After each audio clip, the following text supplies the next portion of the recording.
Imagina a cena. Uma ação famosa que todo mundo conhece começa a cair e cair e cair, parece que vai a zero. E aí, do nada, ela para, como se batesse numa parede invisível e volta a subir com tudo. Que força é essa que está por trás disso? É exatamente esse mistério que a gente vai desvendar agora. E para não ficar só na teoria, vamos falar de um caso real, a Tesla. Em só 7 dias, a ação simplesmente despencou mais de $250. É muita coisa. E aí, de repente, ela vira o jogo e recupera $100 em apenas 2 dias. Uma montanha russa de emoções e de dinheiro.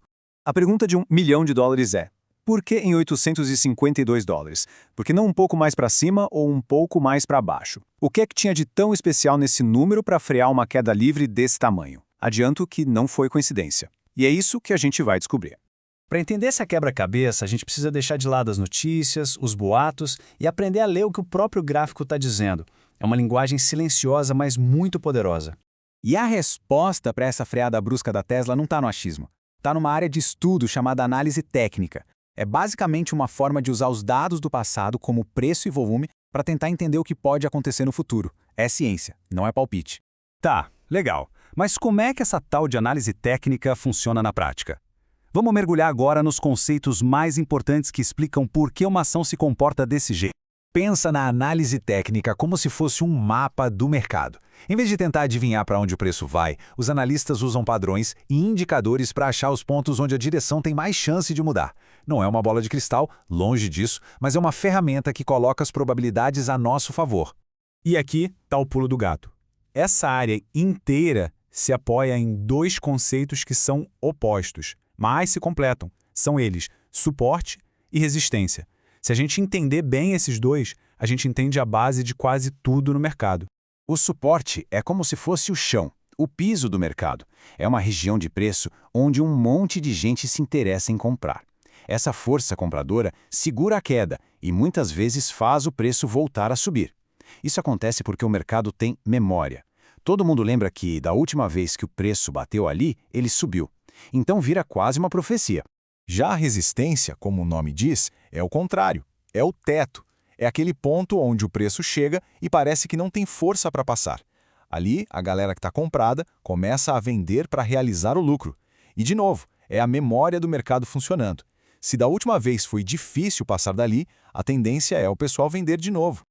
Então, resumindo a ópera, suporte é o piso onde a força compradora aparece e o preço tende a subir. Resistência é o teto, onde a força vendedora domina e o preço tende a cair. É basicamente o campo de batalha do mercado. Ok, tudo isso é muito bonito na teoria. Mas como é que a gente acha essas linhas invisíveis num gráfico? É no olho? Não, claro que não. Existem ferramentas específicas para ajudar a gente a enxergar isso. E uma das ferramentas mais usadas para isso são as famosas médias móveis. Especialmente as médias móveis exponenciais, ou EMAs. Elas basicamente calculam um preço médio ao longo do tempo, só que com um detalhe. O E de exponencial significa que ela dá mais peso para os preços mais recentes. Ou seja, ela reage mais rápido ao que está acontecendo agora. Mas olha, é importantíssimo saber que nem toda média móvel tem a mesma força. Quanto maior o período da média, mais forte ela é como suporte ou resistência. Uma média de 9 períodos é como uma paredinha de gesso. Agora, uma de 200, bom, aí a história é outra. E essa frase aqui diz tudo.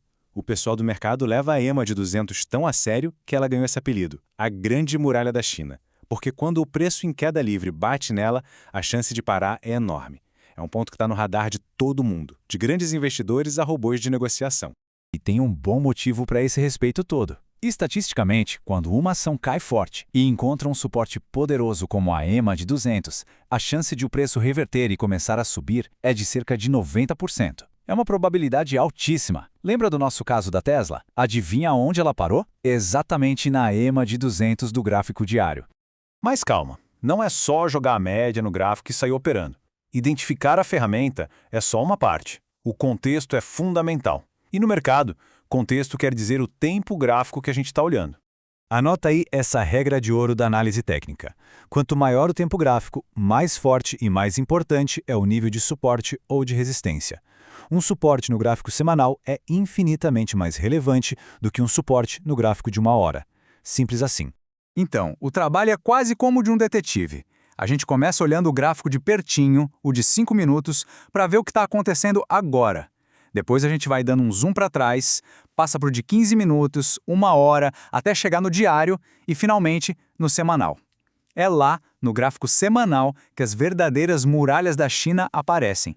Vamos ver mais um exemplo prático para isso ficar bem claro. Olha o que aconteceu com a Microsoft. A ação caiu forte, de $350 para perto de 276. Foi uma queda e tanto. E assim como a Tesla, o ponto onde ela parou de cair não foi aleatório. E aqui está a prova. O ponto exato da virada da Microsoft foi cravado num suporte do gráfico semanal, a média móvel de 65 períodos. Isso reforça perfeitamente aquela nossa regra de ouro. Os movimentos mais importantes do mercado geralmente respeitam os níveis dos tempos gráficos mais longos. Tudo isso que a gente conversou nos leva a uma reflexão final, que é a grande batalha que existe no mercado, a análise contra a opinião. Essa frase é dura, mas é a mais pura verdade. Sabe aquele sentimento de, nossa, já caiu demais, está na hora de comprar? Isso é achismo. E operar com base no achismo, especialmente num mercado volátil, é a receita certinha para o desastre. Olha bem essa comparação. De um lado tem a decisão baseada na emoção, no eu acho que. É quando a gente é sugado pelo movimento do mercado. Do outro lado tem a análise técnica. Ela é lógica, estruturada, ela mostra, com base em dados, onde estão os pontos de maior probabilidade. Ela não adivinha o futuro, mas ajuda a gente a gerenciar os riscos. E isso nos deixa com a pergunta final, que vale para a vida. Na hora de tomar uma decisão financeira, o que está no comando? São os dados, são as evidências que podem ser vistas e testadas? Ou é só um sentimento, uma esperança, uma opinião? A resposta para essa pergunta, ela pode fazer toda a diferença.